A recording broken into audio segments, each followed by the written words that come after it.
ओम गणानां तं गणपतिगुं हवामहे प्रियाणां तं प्रियपतिगुं हवामहे निधीनां तं निधिपतिगुं हवामहे वशममां जानी त्वं जासि गर्भधम्मा।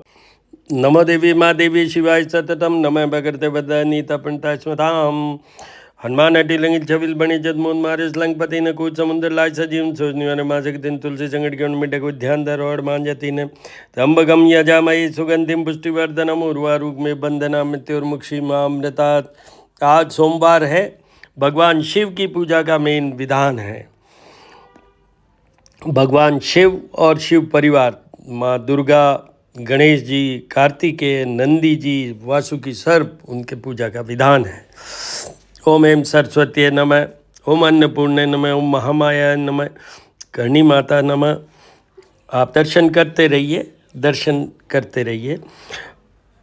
जपाकुशुम शंकाशम काश्यपेयम आदित्यम तमो हरिसर्पापग्नम पंतो अस्मि दिवाकरम। सूर्याय नमः।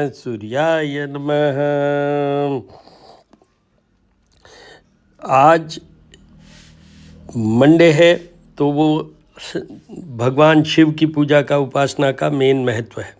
पर अब सुनिए, कल मंगलवार है, कल पाप मोचनी एकादशी भी है।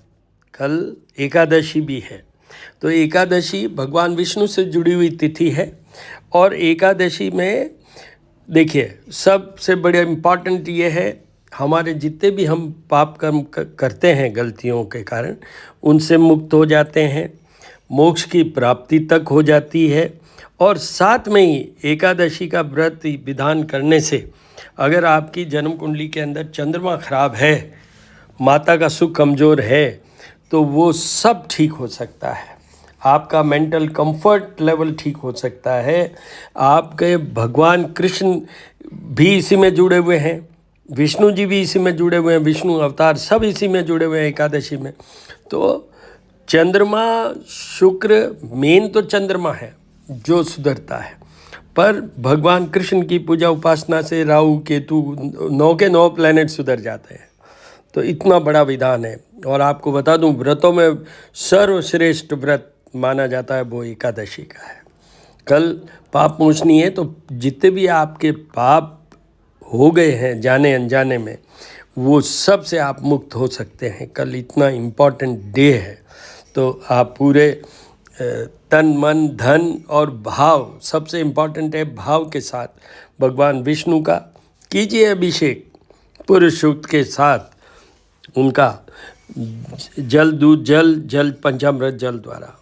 और उसमें सबसे इम्पॉर्टेंट क्या है, भाव जुड़ के, भाव के साथ कीजिएगा। और आज की डेट में भगवान शिव का किया ही है। मैंने कल वाले वीडियो में बताया था कि आज मंडे होगा, इसलिए करिएगा। आपने किया भी होगा।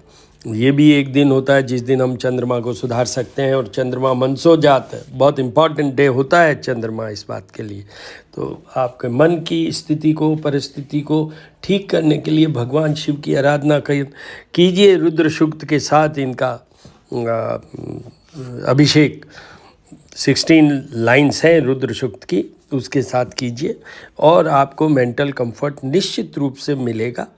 आपको दीर्घायुता भी मिलेगी, आपको धन भी मिलेगा। क्योंकि चंद्रमा के साथ एक और भी चीज़ है कि ये भी माँ लक्ष्मी के साथ ही, इनका भी प्राकट्य समुद्र से हुआ है, तो ये भी धन दाता है। तो वो कीजिएगा। इस तरीके से आपको मंडे को, हर मंडे को करिए। बल्कि मैं तो हमेशा कहता हूँ वीडियो में कि आपको एवरीडे सबसे इम्पॉर्टेंट एक ग्रह को मान के चलना चाहिए, वो है चंद्रमा। क्यों? Mental comfort is the most, आज के युग में बहुत इम्पॉर्टेंट है। अब देखिए, दर्शन कीजिए। दशा माता का व्रत, आज ये जो तिथि है, चैत्र कृष्ण पक्ष की 10वीं तिथि को माता दशा माता, उनके पूजन का विधान होता है। दशा का मतलब समझते हैं आप? आपकी क्या सरकमस्टांसेज हैं, आपके क्या कंडीशंस हैं, और आने वाले समय में आप क्या चाहते हैं कि आपकी कैसी दशा रहे, वो है ये माता। तो इनकी एक कथा है दशा माता की, वो पढ़ी जाती है। इनको भोग लगाया जाता है, गुड़ और जो हमारे लड्डू बनाते हैं गुड़ और आटे के, उससे। और विधि विधान से इनका जो सुहागिनी स्त्रियां हैं अपने घर की दशा को अच्छे बनाए रखने के लिए, पॉजिटिव बनाए रखने के लिए, सुहाग बचाए रखने के लिए ये व्रत और किया जाता है। वर्ष में एक बार होता है। आरती के दर्शन। भवं भवानी सहितं नमामि।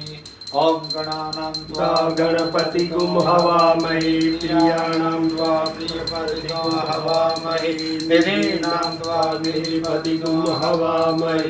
वसो अहं जानि गर्भधर्माधुमजाति गर्भधर्म अम्बिके अम्बालिके नमामि